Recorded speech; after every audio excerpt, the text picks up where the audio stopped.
नमस्कार। मैं ज्योति बसु, प्रशिक्षित स्नातक शिक्षक हिंदी, केंद्रीय विद्यालय फाजिल्का से आपके सामने एक बार फिर हमारा जो पाठ्यक्रम का एक भाग है रस वो चल रहा था कक्षा 10 का, उसे आगे बढ़ाते हुए अब तक हमने 5 रस कर लिए हैं। ये छठा रस है हमारा, भयानक रस। स्थाई भाव है इसका भय, देवता है भूत, वर्ण है कृष्ण, विभाव आलंबन और उद्दीपन। तो आलंबन विभाव में रहेगा आलंबन आश्रय, डरने वाला व्यक्ति, आलंबन विषय डरावनी वस्तु या पात्र, उद्दीपन रहेगा विषय की भयंकरता या परिस्थितियां, और अनुभाव रहेगा विवर्ण्य, कंपन, स्वेद, भागना, घिघी बंधना, मूर्छित होना। संचारी भाव जो उठते गिरते रहते हैं, जो 33 होते हैं, त्रास, शंका, चिंता, अकस्मात आदि। उदाहरण देखिए, इधर गरजती सिंधु लहरियां कुटिल काल के जालों सी, चली आ रही फैन उगलती फन फैलाए व्यालों सी, धसती धरा धधकती ज्वाला, ज्वालामुखियों के निश्वास और संकुचित क्रमशः उसके अवयव का होता था। कि जो प्रलय आई थी उस प्रलय का विवरण है, कामायनी से लिया हुआ है। इधर गरजती सिंधु लहरियां कुटिल काल के जालों सी, चली आ रही फैन उगलती फन फैलाए व्यालों से। कि सिंधु में ऊंची ऊंची भयंकर लहरें उठ रही हैं जो गर्जना कर रही हैं कुटिल काल के जालों से। जैसे कुटिल काल है वो अपने जाल फैला रखा है और सबको नष्ट करने के लिए चला आ रहा है। चली आ रही फैन उगलती फन फैलाए जालों से। और यह नदी तेजी से झाग उगलती हुई आगे बढ़ रही है और ऐसा लग रहा है जैसे कोई नाग है वह फन फैलाकर आगे बढ़ रहा है। धसती धरा धधकती ज्वाला, धसती धरा कि कहीं भूकंप आ रहे हैं, प्रलय हो रही है, भूकंप का उदाहरण दे दिया, धधकती ज्वाला, और कहीं ज्वाला धधक रही है, आग उठ रही है, अर्थात ज्वालामुखियों के निश्वास की ज्वालामुखी अब आग उगल रहे हैं। कि भूकंप के कारण धरती फट रही है, ज्वालामुखी अपना लावा, ज्वालामुखियों से लावा उठ रहा है और संकुचित क्रमशः उसके अवयव का होता है। और जो मानवता है या जो पृथ्वी पर जितने भी संसाधन है उन सब का धीरे धीरे ह्रास हो रहा है या वो नष्ट हो रहे हैं। भयानक रस, रस है इसमें भयानक रस।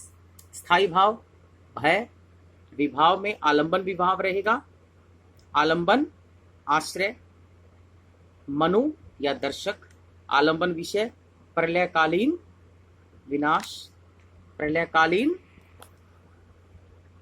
और उद्दीपन रहेगा सिंधु की गरजती लहरें, ज्वालामुखियों का लावा, सिकुड़ती धरती आदि। और उद्दीपन क्या होता है? आलंबन विषय की चेष्टा। और अनुभाव रहेगा मनु का जड़ या स्तब्ध हो जाना, अर्थात आलंबन आश्रय की चेष्टाएं। संचारी भाव है चिंता, विषाद, शंका, मोह, त्रास आदि। यह था हमारा छठा रस भयानक। अब है सातवां रस विभत्स। सातवां रस है हमारा विभत्स रस। देवता है इसके महाकाल, वर्ण है नील, स्थाई भाव है जुगुप्सा या घृणा। स्थाई भाव जुगुप्सा या घृणा।